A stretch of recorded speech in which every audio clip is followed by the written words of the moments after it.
Bienvenue dans Autour du livre. Aujourd'hui, nous allons vous parler d'un livre qui parle de l'amour et plus la compréhension. Bonjour Divine. Bonjour Lisette. Comment tu vas? Je vais super bien et toi? Oui, ça va aussi. Contente de le savoir.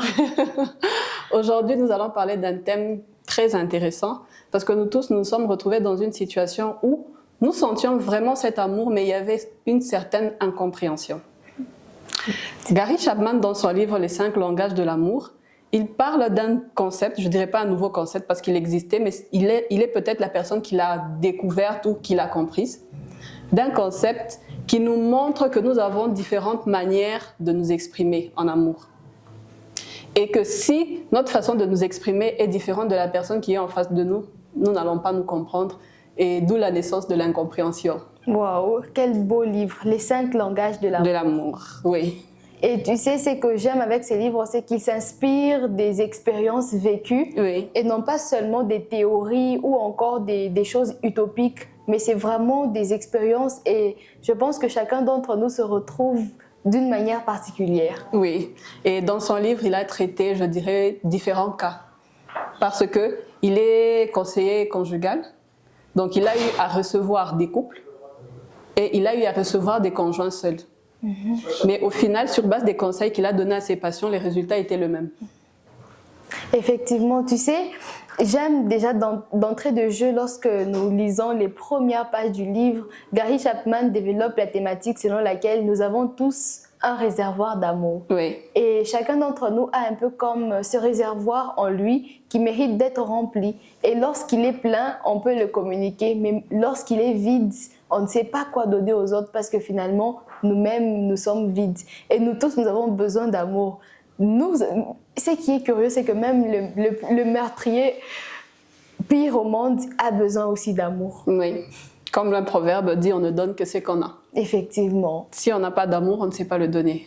Et tu sais, j'aime aussi la manière dont il aborde les choses dans ses livres. Ça nous pousse vraiment à réaliser que l'amour ne suffit pas pour réussir dans les relations. Oui. Beaucoup se marient, s'engagent, pensant que l'amour seul suffirait, alors que l'amour seul ne suffit pas. Au-delà de l'amour, bien sûr, l'amour proclamé, il faudra aussi poser des actions. Oui. Il faudra parfois parler, parfois complimenter. Je pense que c'est déjà en train de décortiquer. Oui, les différents langages de l'amour. Effectivement, l'amour seul, je t'aime, ne suffit pas seulement, mais il faudra parfois se rendre disponible, parfois offrir un petit cadeau afin que l'autre se retrouve aussi. Oui. D'où même l'essence de 5 langages de l'amour. Oui, et c'est vrai que le livre parle que des couples, mais nous ne devons pas seulement nous atteler aux couples. Effectivement. Les 5 langages, nous pouvons les pratiquer dans nos familles, avec des amis, les neveux, les nièces, dans notre entourage en fait. Effectivement. Tu sais, Lisette, à travers ce livre,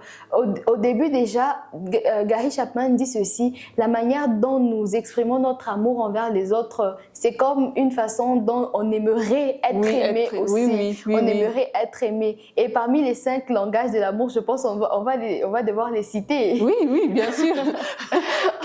Bon, alors dans ce cas, je crois que je vais suivre les rythmes plutôt que de dévancer.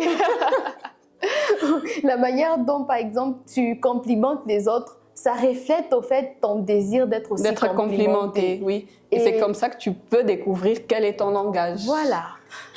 Et je suis très certaine qu'à la fin de cette émission d'aujourd'hui, quelqu'un va découvrir c'est quoi son langage de l'amour. Parce que ce sont des choses que nous connaissons, mais de manière ambiguë. Oui. Mais aujourd'hui, on va parler de ça de manière un peu plus assise. Oui. Sans plus tarder, nous allons parler du premier langage, les paroles valorisantes. Oui, les paroles valorisantes. Ça s'applique en ce qui concerne les compliments verbaux, des mots d'appréciation et tout ce qui tourne autour de l'appréciation, des compliments. Oui, l'appréciation verbale. Effectivement. Il y a ces personnes qui aiment vraiment être complimentées. Oui. Tant que tu ne les complimentes pas, ils ne se sentent pas valorisés.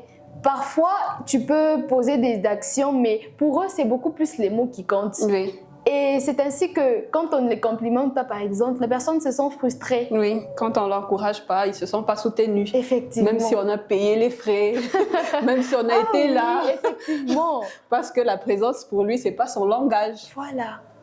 les paroles valorisantes. Les paroles valorisantes, je trouve vraiment que nous tous, nous avons un peu comme ce côté-là. Oui, oui. Déjà, il faudra notifier même à tous ceux qui nous suivent que il est possible d'avoir plusieurs langages, plusieurs langages d'amour, mais un sera un peu plus proéminent que d'autres. Oui. Donc, c'est tout à fait évident que tu te retrouves dans tous les 5, mais il y aura toujours un qui va un peu prône, prendre... qui est un peu plus imposant que le reste. Effectivement. Et il y a de ces personnes, pour ces personnes, c'est les compliments ou rien. Oui. Les paroles valorisantes. Tu vaux beaucoup, tu es intelligente. Oui. Et ça change même leur manière de se voir. Et ce sont des personnes aussi qui sont plus blessées par les mots. Effectivement. C'est quelque chose vraiment à éviter avec ces personnes-là. Un petit mot peut créer un désastre. Effectivement. Je crois, c'était une fois, j'étais en train de suivre une série. Il y avait une demoiselle qui, à chaque fois qu'elle pouvait fournir des efforts, sa maman ne l'encourageait pas. Par contre, sa maman encourageait son amie. Oui. Du coup, elle a commencé à développer une certaine jalousie et une certaine haine envers son amie, tout simplement parce que sa maman n'était pas suffisamment là pour l'encourager. Elle ne voulait rien, elle ne voulait pas les cadeaux, elle ne voulait pas d'autre chose, elle voulait juste un peu d'encouragement. Tu es belle telle que tu es magnifique et ça suffit. Et c'était tout. Et sans tarder, au vu du temps, nous allons passer au deuxième langage, qui est les moments privilégiés. Waouh, encore les moments de qualité. Oui. Il dit ceci, accordez à l'autre toute votre attention sans partage. Cela implique le dialogue de qualité, apprendre à parler. Oui. Il faudra que la télévision soit éteinte. Pas de téléphone. C'est surtout ça, parce qu'actuellement, nous pouvons être assis côte à côte, mais chacun est dans ses occupations. Je suis sur mon téléphone, l'autre sur son téléphone. Et ce n'est pas vraiment la qualité, au fait. Oui, on ne savoure pas le moment présent. On ne prête pas vraiment totalement attention à la personne qui est à côté de nous. Et ça, c'est très important. Effectivement. Et surtout pour les personnes dont leur langage de l'amour principal, c'est d'abord les moments de qualité, les moments privilégiés. Oui. Ces personnes apprécient la présence. Oui. Ces personnes, développent un peu plus d'affection pour les personnes qui sont présentes dans leur vie oui. Par rapport à celles qui sont éloignées. Les cadeaux ne remplacent pas la présence, en tout cas. Pas du tout. Je pense que je suis un peu dans cette catégorie. Ah oui, je privilégie vraiment les moments de qualité avec les personnes avec qui je suis, au fait, plutôt que les cadeaux. Oui, c'est vrai, c'est bien, mais ça ne remplace pas la présence. Ça ne remplace pas la personne. Et on peut donner comme exemple des moments de qualité, faire des promenades, aller au resto, une petite activité, mais où vous savez parler en tête-à-tête, sans beaucoup de distractions. Effectivement. Et c'est comme ça que ces genres de personnes se sentent vraiment aimées et soutenues. Et tu sais, Lisette, puisque les langages de l'amour ne s'appliquent pas qu'au couple, ni à la vie amoureuse seulement, mais ça s'applique même dans nos relations avec les enfants. Oui. En tout cas, il y a même, pour certains enfants, pour eux, c'est ce qui est important, c'est la présence de leurs parents. Oui. Mais malheureusement, les parents remplacent cela par des cadeaux. Ils préfèrent peut-être offrir un iPhone à son enfant, alors que lui, il est tout le temps au voyage. Oui. On ne va pas lui demander d'arrêter son boulot, non. Mais il faudra toujours frayer un moment afin de passer un moment de qualité avec ses enfants. Ça c'est toujours bien, au fait, de manière cognitive. Je trouve que c'est très important et capital même pour les parents de pouvoir avoir des moments de qualité. Quand il s'agit de moments de qualité, c'est dialoguer de manière ouverte. Dialoguer. Il y a différence entre juste parler et dialoguer. Dialoguer, c'est cet échange. Cet échange. Et aussi, quand tu parles des enfants, essayez aussi d'entrer dans les activités des enfants. Oui.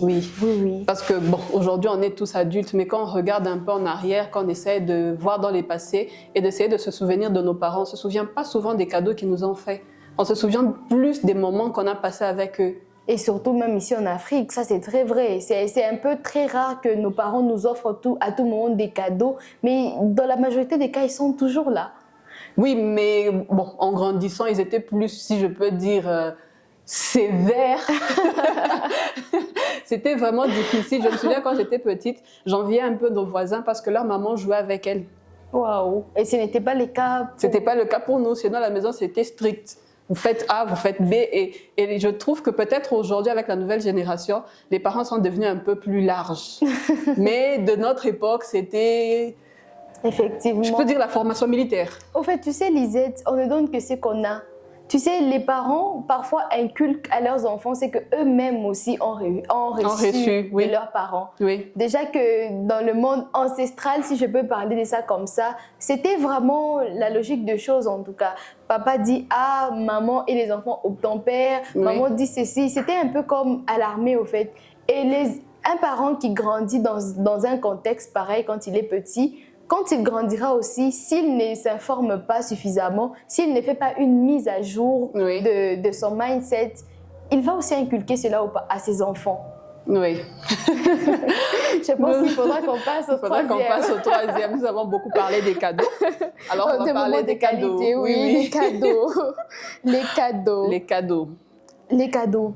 Tu sais, il y a cette phrase qui dit « Il faut penser à la personne pour lui offrir un présent. » Oui. Parfois, on offre à quelqu'un un cadeau parce qu'on a pensé à la personne, au fait. Et il y a de ces personnes pour qui ce qui compte pour eux, c'est les cadeaux. Il ne s'agira pas seulement de quelque chose de très coûteux, forcément. Pas forcément quelque chose de coûteux, mais juste un petit geste. Et ça réchauffe le cœur, ça change tout. Oui. Et je dirais même ne pas donner des cadeaux de manière désintéressée. Ok. Oui.